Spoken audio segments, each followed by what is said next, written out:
Fala, galera! A nossa aula de revisão começa agora, tá bom? Mas a gente abre um parênteses rapidamente para a gente falar de uma situação aqui, ó. Consciência preservacionista, ou ideologia preservacionista e conservacionista, tá bom? Essa consciência preservacionista, ela vai priorizar, então, que a vida existente, as relações existentes naquele local sejam mantidas de forma intacta, tá? Não podendo ser manipulada, visitada pela comunidade civil.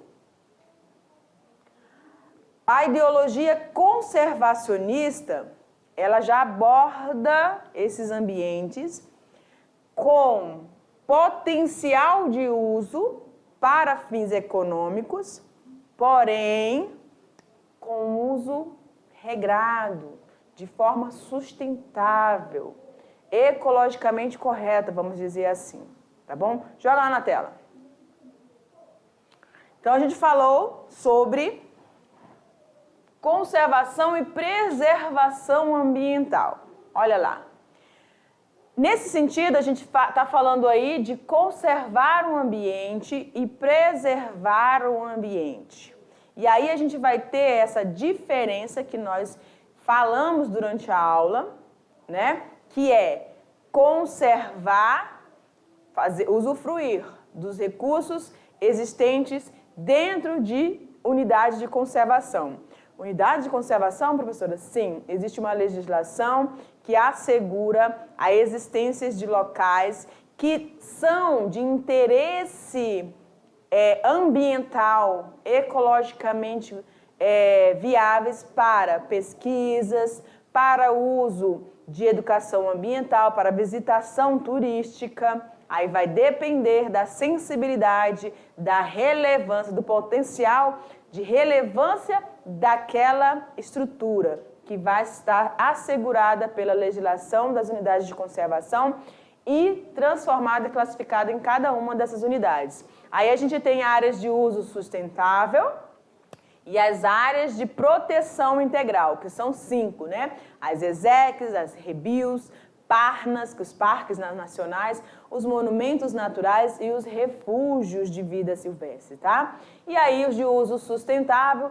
RPPN, RDS, APAS, ARE, FN, que são as florestas nacionais, as RESECs, reservas de extrativismo, e as reservas de fauna. Cada uma delas, pessoal, dentro do uso sustentável e dentro da proteção integral, tem essa classificação justamente devido ao local onde eles estão, a vida silvestre dentro dessas localidades. Aí a gente não pode esquecer os recursos hídricos, os solos e o equilíbrio daquelas unidades que aí vão permitir essa classificação. Algumas mais sensíveis não vão poder ser visitadas, então são trabalhadas dentro das proteções de áreas integrais. Tá bom? Outras podem ser visitadas, existem comunidades dentro desses locais, mas eles contribuem e muito para aquele equilíbrio também. Beleza, galera? Então a gente vai dar aquele tempinho para você rever as suas questõezinhas e aí a gente volta para a gente dar discutindo cada uma delas. Tchau!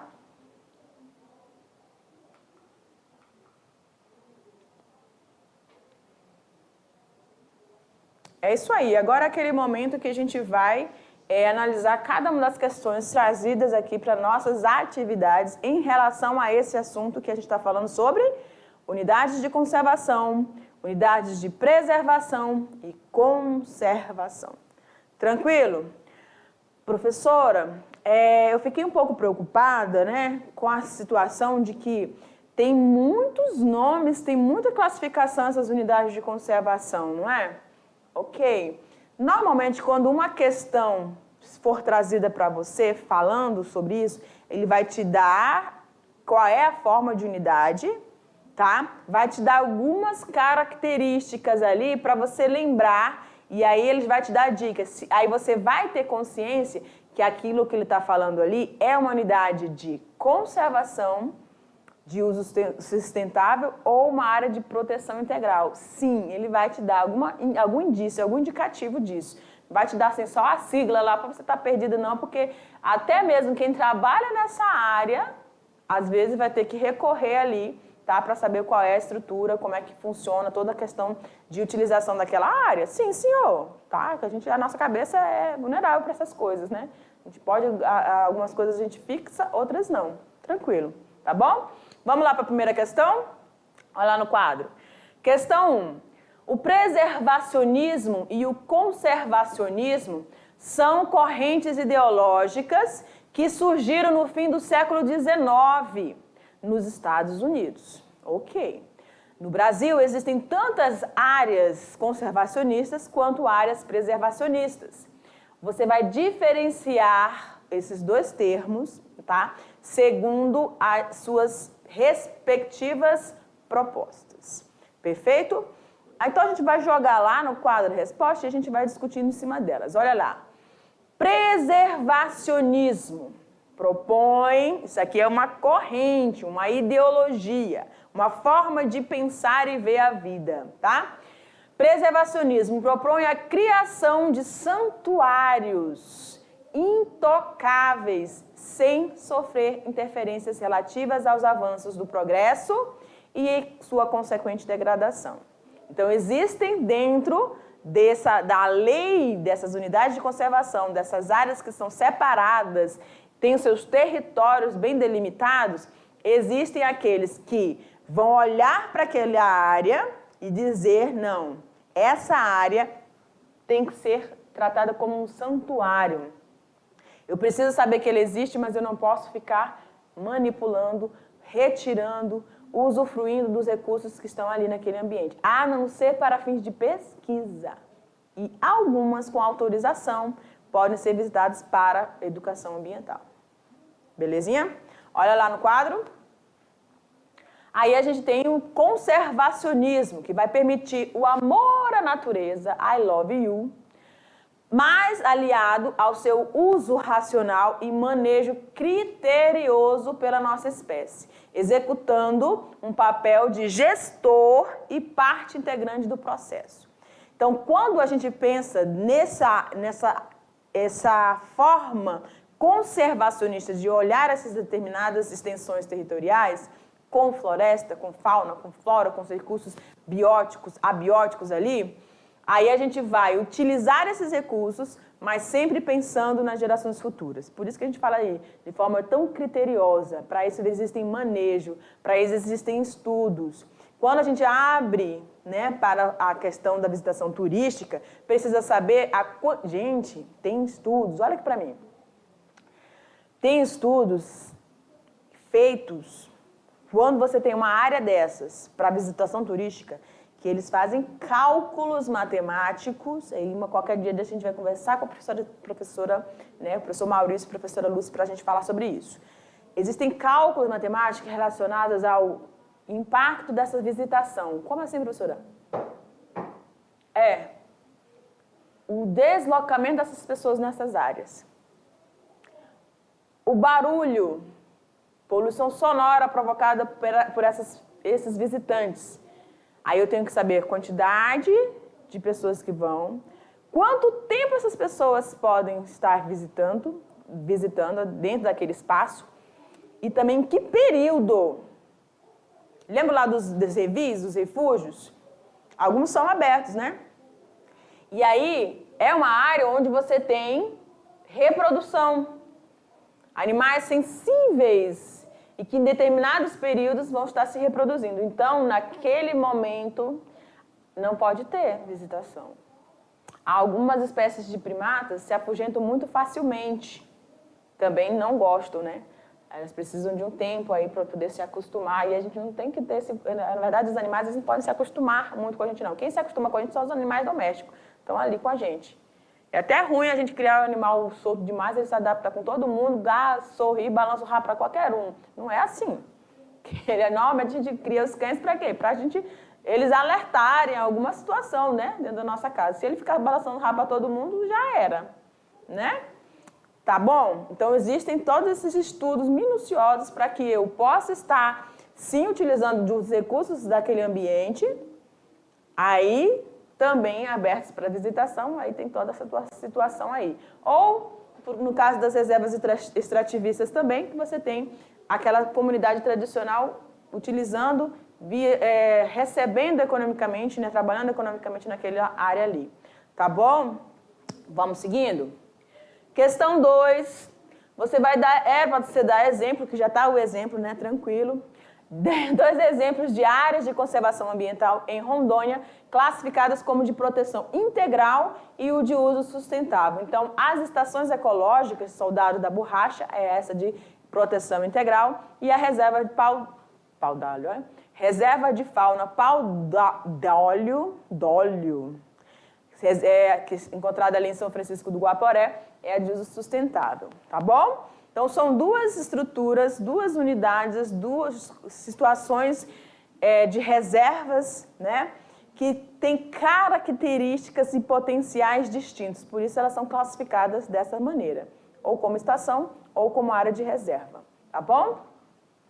Questão 3. O conceito de desenvolvimento sustentável foi forjado por meio de intensas discussões globais. Qual alternativa melhor vai descrever as intenções desse desenvolvimento sustentável? Opção A, atender às necessidades atuais e possibilitar a preservação dos recursos para gerações futuras. Opa, tá pensando legal, tá pensando nas gerações futuras, tá pensando de forma moderada, né? Mas vamos ver as outras opções. Promover a utilização indiscriminada dos recursos ambientais pela população, aí já quebra, né? Quando entra aqui, cadê a canetinha?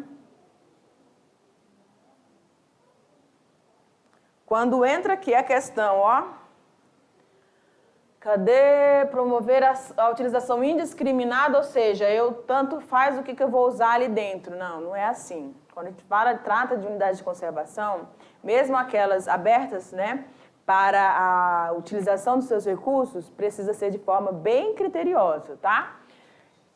C, fomentar a desigualdade social. Como assim, gente? A gente luta para acabar com isso aí, a gente vai enfatizar isso? Não dá, né?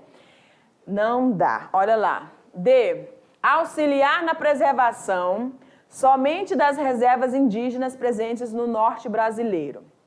Gente, as reservas indígenas, as comunidades indígenas são um patrimônio também nosso, né? Essas pessoas estão ali inseridas e têm a sua história de vida naquele local, a sua interação com esses organismos, né, vivos ali existentes, tanto o ambiente em si, não vivo, mas dizer que você vai auxiliar a preservação só dessas comunidades, dessas localidades, não. Aí você tem incentivar o crescimento industrial por meio da utilização de combustíveis fósseis. Ih, acabou. Acabou. A gente sabe que alguns dos recursos, né, no caso dos combustíveis, nos útil hoje, na nossa sociedade, mas a gente vai incentivar ainda mais isso aí. Hoje a gente está correndo para o outro lado, né? Então, a gente tem ali a letra A, tá? Atender às necessidades atuais e possibilitar, sim, atendendo às necessidades, ok, mas possibilitando a preservação desses recursos para gerações futuras. Beleza? Mais uma questãozinha. Enem 2016. A Lei do Sistema Nacional de Unidades de Conservação surge de um conflito muito sério de interesses. De um lado, a atividade ilimitada e expansiva de exploração dos recursos naturais. Ou seja, eu posso usar, entrar e sair usando o que eu puder e eu tenho que explorar mesmo porque eu estou precisando. É uma demanda da sociedade atual.